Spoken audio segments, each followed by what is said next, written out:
কখনো কখনো নায়করা জন্ম নেয় মাঠে নয়, জন্ম নেয় হৃদয়ের টানে। আর এমনই এক নায়ক আমাদের সবার প্রিয় হামজা চৌধুরী। হামজা চৌধুরী 1997 সালের 1 অক্টোবর ইংল্যান্ডের লাউকবার্গে জন্মগ্রহণ করেন। তার মা বাংলাদেশি হলেও তিনি ইংল্যান্ডে বড় হয়েছেন।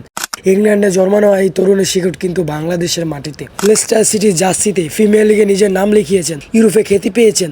তবুও তার মনের গভীরে ছিল একটাই প্রশ্ন, আমি কে? রক্তের টান যে কখনো মিথ্যা হয় না। যে ছেলে ইংল্যান্ডে বড় হয়েছেন, মাঠে খেলেছেন ইউরোপের সেরা খেলোয়াড়দের সঙ্গে, সে ফিরে এসেছে নিজের দেশে আমাদের পতাকার টানে। এখনো যেন বিশ্বাস হয় না হামজা চৌধুরী বাংলাদেশের হয়ে খেলতেছে। বাংলাদেশের জার্সি গায়ে যখন মাঠে নেমেছিল হামজা চৌধুরী, তখন শুধু একজন খেলোয়াড় নয়, সে ছিল 18 কোটি মানুষের আশা, গর্ব আর স্বপ্নের প্রতীক। তার জন্য প্রতিটি মুহূর্ত ছিল চ্যালেঞ্জে ভরা। অন্য দেশের জন্ম, অন্য সংস্কৃতিতে বেড়ে ওঠা, তবুও দেশের জন্য ঘাম জড়াচ্ছেন। হামজা চৌধুরী এক নতুন যুগের সূচনা, যিনি প্রমাণ করেছেন জন্ম নয়, রক্তই বলে দেয় তুমি বাংলাদেশের সন্তান। আর এই হামজাই বাংলাদেশের ফুটবলের গণজাগরণের নতুন নায়ক। ইনশাআল্লাহ 9 তারিখে ম্যাচ আমরা জিতবো।